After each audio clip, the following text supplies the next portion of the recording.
Bonjour. Malgré des innovations toujours plus poussées en matière d'écologie, la pollution au niveau mondial reste toujours un sujet des plus critiques. En France, le gouvernement se veut plus progressiste, mais malgré d'importants fonds alloués aux communes, de nombreuses failles systémiques restent encore présentes. En effet, la gestion post-récupération de nos déchets est toujours imparfaite, rendant nos efforts de recyclage des causes perdues. Nous avons décidé d'interroger nos concitoyens afin d'obtenir leur opinion ainsi que leur point de vue sur ce problème d'actualité. Alors, j'aimerais juste savoir votre opinion sur les décharges publiques dans notre commune. Je pense que c'est très bien, mais est-ce que vraiment le travail est bien fait? Ce n'est pas commode. C'est pas commode? Non, ce n'est pas commode.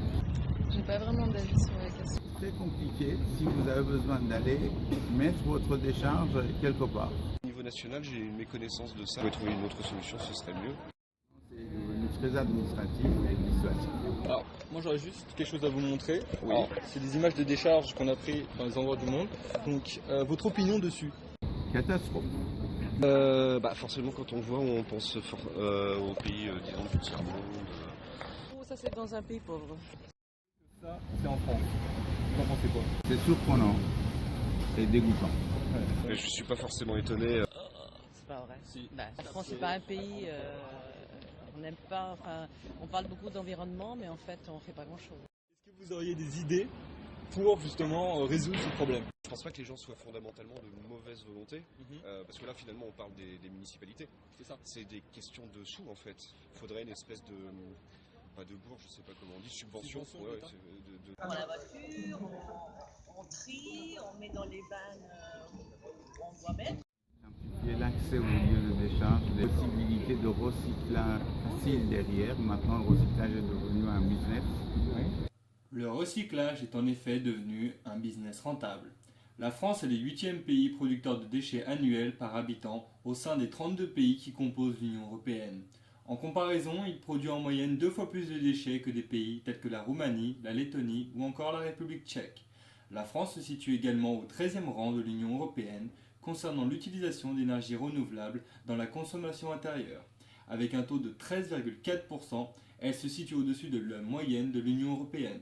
Elle est cependant largement au-dessous de pays comme la Suède, la Lettonie, la Finlande et l'Autriche, dont l'utilisation d'énergie renouvelable est 3 fois plus élevée.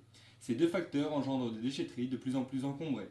Une question se pose alors, mais que font les agences de traitement des déchets ménagers?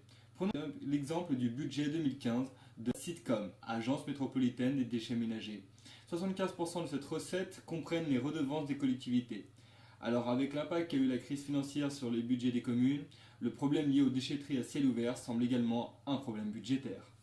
Nous avons donc décidé de rencontrer M. Esposito, directeur et réalisateur du film Super Trash, afin d'apporter un avis professionnel sur l'impact des déchetteries sur l'environnement. Quelles sont les raisons du manque d'efficacité des décharges? Tout est tellement divisé dans une décharge, c'est-à-dire les corps de travail, le problème de communication entre ceux qui viennent de l'extérieur, ceux qui travaillent à l'intérieur, la population qui, eux, pour une grande partie, ne sont pas habitués à trier leurs déchets. On arrive à un désordre total, c'est-à-dire qu'au bout de la chaîne, quand on a une décharge qui existe, on est totalement hors contrôle. Il faut savoir qu'on est aussi dans un système économique où il y a eu une désinformation énorme. Le schéma économique, c'est quoi? C'est le transport, c'est-à-dire qu'on transporte d'un lieu à un autre le déchet. À partir du moment où on transporte, c'est formidable parce que ça rapporte de l'argent. Sommes-nous, on va dire, efficients en termes justement de décharge publique ou au contraire avons-nous encore beaucoup de travail sur ce domaine? On est très très divisé. D'un côté, on a des communautés d'agglomération extrêmement efficaces. De l'autre côté, on a des endroits où il y a des systèmes, des microsystèmes économiques à des échelles de villes qui fonctionnent depuis la guerre 14 et pas évolué parce que c'est un système qui est resté rentable. Que tant qu'il y a les décharges, il faudra les remplir. Tant qu'il y aura des incinérateurs, il faudra les remplir. Et tant qu'on sera dans ce système-là, il faudra le nourrir. Pour ça aussi que j'ai voulu aller au bout de ce film, c'est parce que je voulais en fait réveiller l'opinion publique. Et je pense que l'énergie, elle doit être mise en amont de conscience. Donc directement en fait d'éduquer finalement, ce serait ça. Ce serait d'éduquer, de prévenir, de sensibiliser les gens.